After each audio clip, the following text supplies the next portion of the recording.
تو فضیلت بتانے کی وجہ سے عمل میں ترغیب آتی ہے.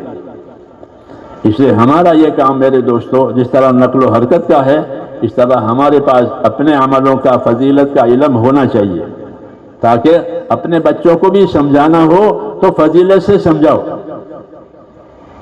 کسے سمجھاؤ؟ بچوں کو فضیلت بتاؤ.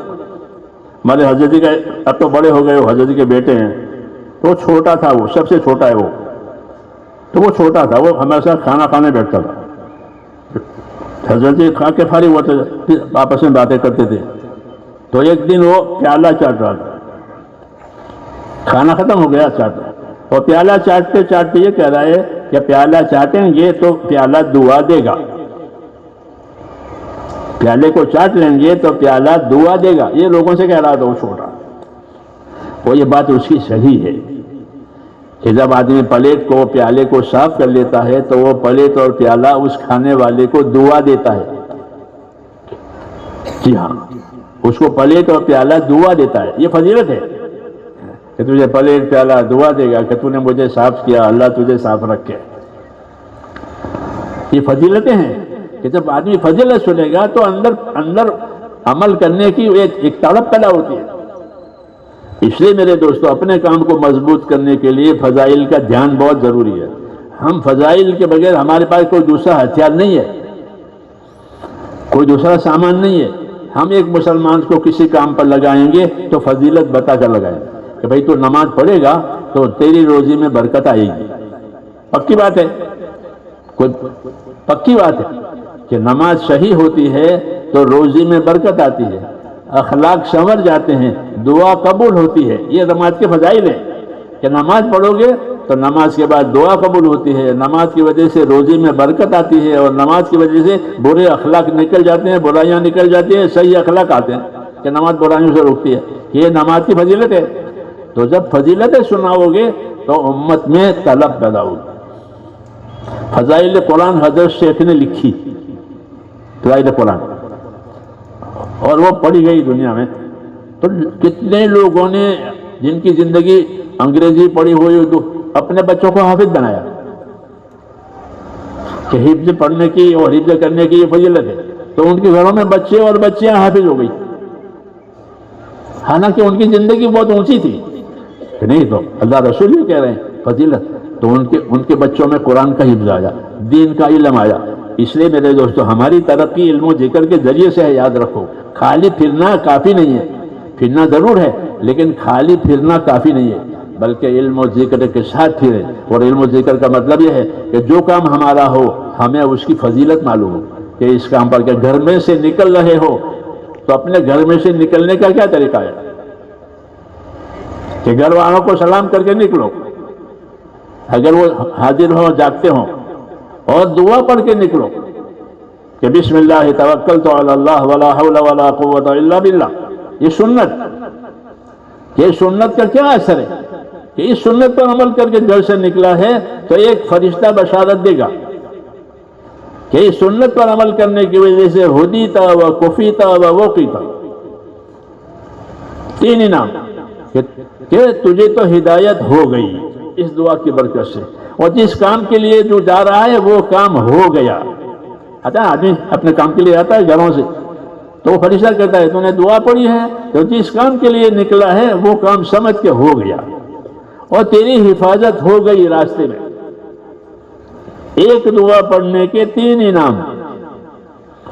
یہ سنت کی برکت ہے کہ جو کام سنت کے مطابق ہوگا اس کے انعامات ہوں گے. تو گھر سے نکلتے وقت یہ دعا پڑھیے، سنت ہے. اپنے گھر سے نکلو تو یہ دعا پڑھو، بسم اللہ توکلت علی اللہ ولا حول ولا قوت الا باللہ. تو فرشتہ بشارت دے گا کہ ہدیتا، کہ تجھے تو سیدھا راستہ مل گیا اور تیری حفاظت ہو گئی، اور جس کام کے لیے جا رہا ہے وہ کام بھی ہو گیا. کتنی بڑی بات ہے. فرشتہ کہہ رہا ہے، کوئی دوسرا آدمی نہیں کہہ رہا. ہاں، یہ برکتیں ہوتی ہیں میرے تو، یہ فضیلتیں ہوتی ہیں صحیح طریقے پر چلنے سے، سنت پر عمل کرنے سے. اس لیے ہماری ذمہ علم و ذکر کے ذریعہ دونوں ہیں کہ ہمارا عمل بھی صحیح ہو اور ہم کو اس کی فضیلت بھی معلوم ہو. پھر زندگی کا مزہ ہے، پھر زندگی کا مزہ ہے. کیوں کہ ان فضیلتوں میں اللہ نے وعدے کیے ہیں. ہاں، کہ آیت الکرسی پڑھ کر کے سویا ہے کہ تیری حفاظت کے لیے فرشتہ کھڑا ہو گیا؟ کیوں؟ آیت الکرسی پڑھی ہے۔ ہاں، نماز کے بعد آیت الکرسی پڑھی ہے کہ نماز کے بعد آیت الکرسی پڑھا کرو، کہ نماز کے بعد آیت الکرسی پڑھی ہے کہ موت آسان ہو جائے گی۔ جس طرح آٹے میں سے بال نکالنا آسان ہے، اس طرح موت آسان ہو جائے گی، کیونکہ نمازوں کے بعد آیت الکرسی پڑھی ہے۔ یہ مثالیں ہیں جس سے ہم بے خبر ہیں کہ کتنے بڑے بڑے نفع ان فضائل کے ذریعے سے ہم کو بتائے گئے ہیں۔ آیت الکرسی پڑھنا مشکل ہے؟ کوئی ایک آیت ہے، ایک ہی آیت الکرسی، لیکن اس کو کتنی جگہ پڑھنے کے لیے کہا کہ سفر میں بھی پڑھو، ہاں، اور سوتے وقت بھی پڑھو، نمازوں کے بعد بھی پڑھو، نماز کے بعد کا یہ فائدہ ہے، سوتے وقت پڑھو گے یہ فائدہ ہے، سفر میں ہوگا تو یہ فائدہ ہے۔ اس کو میرے بھائیوں فضائل کہتے ہیں۔ فضائل آئے زندگی میں، سمجھو دین زندہ ہوا، دین زندہ ہوا۔ اور یہی غرض ہے اس دعوت کی، خالی پھیرنا نہیں ہے کہ پھرو اور فضائل حاصل کرو کتابوں سے، علماء سے۔ جیسے کیا فضیلت ہے؟ یہ فضیلت کے بعد رغبت ہوگی، شوق ہوگا عمل کرنے کا کہ اللہ یہ دینے والا ہے، اس دعا پر یہ ہو جاتا ہے، اس دعا پر یہ ہو جاتا ہے، کہ یہ دعا پڑھو مریض پر، اگر مریض پر موت کے نشانات نہیں ظاہر ہوئے ہیں اور یہ دعا پڑھو گے تو وہ اچھا ہو جائے گا۔ ہاں، ایک تو بات ہے موت کے آثار ظاہر ہو رہے ہیں، پھر وہ اچھا نہیں ہوگا، کہ اگر اس پر موت کے آثار نہیں ظاہر ہو رہے ہیں اور یہ فلانی دعا ہے حدیث میں یہ پڑھو گے وہ اچھا ہو جائے گا۔ ہاں، کوئی ڈاکٹر گارنٹی نہیں دے گا میری دوا سے اچھا ہو جائے گا، دے گا؟ نہیں دے سکتا۔ یہاں یہ دعا ہوگی مریض اچھا ہو جائے گا۔ اس لیے میرے دوستو، محنت کر کے یقین پیدا کرنا ہے اور فضائل کے ذریعے سے اپنی زندگی عملی بنانی ہے۔ محنت کریں گے تو یقین آئے گا، اور فضائل سمجھیں گے تو فضائل کے ذریعے سے عمل کا شوق پیدا ہوگا۔ اسی کو ایمان اور عمل کہتے ہیں، ایمان لانا، عمل کرنا، آمن و عامل صالحات، اپنے اندر یقین پیدا کیا اور اپنے اعمال کو درست کیا، اپنے اندر یقین پیدا کیا، اپنے اعمال کو درست، آمن و عامل صالحات قرآن کریم میں وہ یہی ہے کہ اپنے اندر یقین پیدا کرو اللہ کے وعدوں کا، اور اپنے عملوں کو فضائل کے ذریعے سے درست کرو، اس کا شوق پیدا کرو کہ اس عمل پر اللہ یہ دینے والا ہے۔ اسی کے لیے دعوت ہے۔ مولانا الیاس صاحب فرماتے تھے فضائل کا علم مقدم ہے، فضائل کا علم مقدم ہے، کہ مسلمانوں کو پہلے فضائل بتاؤ، جب فضائل بتاؤ گے تو وہ عمل کریں گے، جب عمل کریں گے تو پھر طریقہ پوچھیں گے کہ اس کا کیا طریقہ ہے۔ ہاں، کہ فضائل کا علم اس لیے مقدم ہے کہ فضائل کے علم سے اندر تحریک ہوتی ہے عمل کرنے کی۔ ہاں، جب عمل کرنے کی تحریک ہوگی تو عمل پوچھے گا کہ اس کو میں کس طرح کروں، اس کا کیا طریقہ ہے۔ اس لیے میرے دوستو، اس دعوت کے ذریعے سے اپنی زندگیوں کو علم و ذکر پر لانا ہے، یاد رکھو۔ ہاں، دور دور بھیجتے ہیں جماعتوں میں، مولانا الیاس کہتے ہیں ہم اپنے آدمیوں کو دور دور بھیجیں گے۔ کہ دور کیوں بھیجیں گے؟ کہ ان کو اپنے کام میں پکا کرنے کے لیے، کہ یہ اپنے کام میں پکے ہو جائیں۔ زیادہ کمائیوں کے لیے لوگ دور دور جاتے ہیں، جاتے نہیں جاتے، دوسرے ملکوں میں، ٹھنڈے ملکوں میں جاتے ہیں۔ ہاں، حالانکہ گرم ملک کے لوگ ہیں یہ ہندوستان، اور جاتے ہیں ٹھنڈے ملکوں میں۔ اچھا، کتنے فٹ برف برستی ہے، وہاں بھی رہتے ہیں۔ کیوں؟ کمائیوں کے لیے رہتے ہیں۔ تو اس طرح کمائیوں کے شوق میں میرے دوستو نکلتے ہیں، جب فضیلتیں سنیں گے تو دین کے شوق میں پھریں گے، اور اپنی زندگی میں دین لاتے ہوئے دوسروں کی دینداری کا ذریعہ بنیں گے۔ یہ مقصد ہے، اپنی زندگیوں میں دین لاتے ہوئے دوسروں کی زندگیوں میں دین لانے کا ذریعہ بنیں گے۔ اور خوش نصیب ہے وہ بندہ کہ جس کو اللہ خیر کے پھیلنے کا ذریعہ بناوے اور شر کے مٹنے کا ذریعہ بناوے۔ خوش نصیب ہے وہ بندہ کہ جس کو اللہ خیر کے پھیلنے کا اور شر کے مٹنے کا ذریعہ بناوے۔ اس دعوت میں یہی ہے کہ خیر پھیلے گی، شر دفع ہوگا، فتنے ختم ہوں گے، حق اور ہدایت آئے گی۔ فتنے ختم ہوں گے، حق ہدایت آئے گی، یہ اس کام میں ہے۔ اس لیے میرے دوستو اس کام کو سمجھنے کی بہت ضرورت ہے۔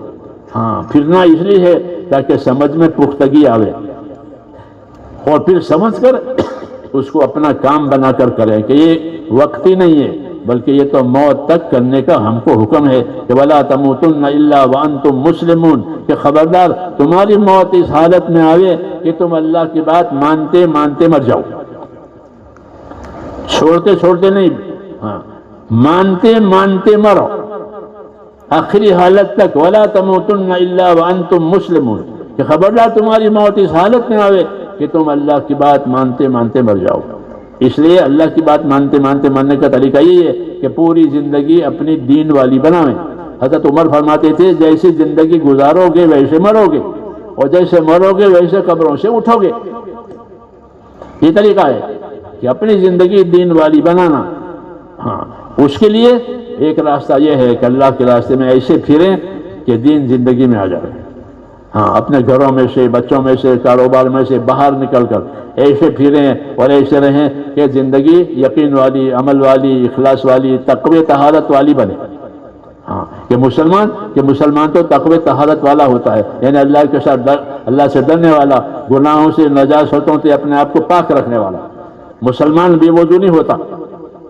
ہمارے ایک بزرگ تھے، وہ لکھنؤ کی طرف سے سفر کر کے آ رہے تھے دہلی کی طرف، راستے میں مسجد آئی تو کہ مسجد ہے، ظہر کا وقت بھی ہے، نماز پڑھ لے، لیکن اکیلا ہو، کوئی مل جائے تو جماعت ہو جاوے، کوئی بھائی ملے۔ ایک آدمی لکڑی کا گٹھا لے کر کے داڑھی، ہاں ایک آدمی تو آ گیا، اسے درخواست کی کہ ظہر کا وقت ہو گیا ہے اور آپ اور ہم ظہر سے آپ وضو کر لیں۔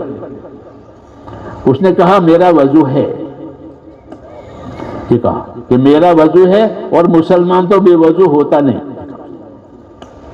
یہ بھی کہا، اور لکڑی کاٹ کے آ رہا ہے۔ ہاں، کہ میرا تو وضو ہے، اور مسلمان بے وضو نہیں ہوتا۔ ہاں، اس لیے ہم تو اپنے ساتھی میں کہتے ہیں باوضو رہو۔ بے وضو رہنے کا کیا مطلب ہے؟ کہ باوضو رہو، باوضو سو، باوضو سونا سنت ہے، بے وضو سونا سنت کے خلاف ہے۔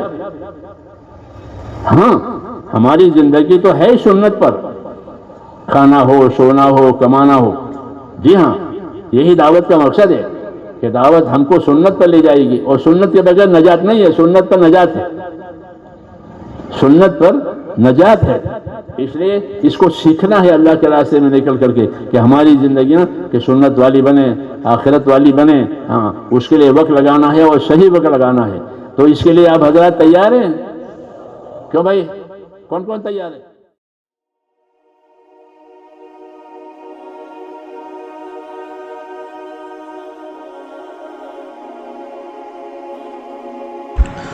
آج ہر والدین کی خواہش ہوتی ہے کہ ان کے بچے نیک بنے، نمازی بنے، قرآن سے محبت کرنے والے بنے، اور اللہ کے فرما بردار بندے بنے۔ لیکن سوال یہ ہے کہ بچوں میں دینداری کیسے پیدا کی جائے گی؟ میرے بھائی دوستو بزرگوں، بچے نصیحت سے کم اور مثال سے زیادہ سیکھتے ہیں۔ اگر والد نماز کے پابند ہیں، اگر والدہ قرآن کی تلاوت کرتی ہیں، اگر گھر میں اللہ کا ذکر ہوتا ہے، تو بچے خود بخود اس ماحول کا اثر قبول کرتے ہیں۔ یاد رکھیے، بچے ہماری باتیں کم اور ہماری زندگی زیادہ دیکھتے ہیں۔ اگر ہم انہیں نماز کا حکم دیں لیکن خود نماز میں سست ہوں تو بچے بات کو قبول نہیں کرتے، لیکن جب وہ اپنے والد کو فجر کے لیے اٹھتا دیکھتے ہیں، مسجد جاتے دیکھتے ہیں اور قرآن پڑھتے دیکھتے ہیں تو ان کے دل میں بھی دینداری کا جذبہ پیدا ہوتا ہے۔ بچوں کی تربیت کا سب سے آسان طریقہ یہ ہے کہ گھر کا ماحول دینی بنا دیا جائے۔ گھر میں قرآن کی تلاوت ہو، دینی باتیں ہوں، نیک لوگوں کی صحبت ہو، اور گناہوں والے ماحول سے بچایا جائے۔ ابراہیم دیولا صاحب اکثر فرماتے ہیں کہ بچوں کو دین سکھانے سے پہلے خود دین پر چلنا شروع کریں، کیونکہ والدین بچوں کی پہلی مدرسہ ہوتے ہیں۔ اگر ماں باپ اللہ والے ہوں گے تو بچوں کے دل بھی اللہ کی طرف متوجہ ہوں گے۔ میرے بھائی دوستو بزرگوں، بچوں کے لیے دعا بھی بہت ضروری ہے۔ حضرت ابراہیم علیہ السلام نے بھی اپنی اولاد کے لیے دعا کی تھی۔ آج ہم اسکول اور دنیا کی تعلیم کی فکر تو کرتے ہیں، لیکن بچوں کے ایمان اور آخرت کی فکر کم کرتے ہیں۔ یاد رکھیے، سب سے بڑی کامیابی ڈاکٹر، انجینئر یا بزنس مین بننا نہیں ہے، بلکہ اللہ والا اور دیندار انسان بننا ہے۔ آج سے ارادہ کریں کہ ہم اپنی زندگی کو دینی بنائیں گے، اپنے گھر کا ماحول دینی بنائیں گے اور اپنی اولاد کے لیے روز دعا کریں گے۔ اللہ تعالیٰ ہماری اولاد کو نمازی، دیندار، قرآن سے محبت کرنے والی اور امت کے لیے فائدہ مند بنائے۔ آمین یا رب العالمین۔ مزید اسلامی اور اصلاحی بیانات کے لیے ایمانی بیانات کو فالو کریں، سبسکرائب کریں، لائک کریں۔ جزاکم اللہ خیرا۔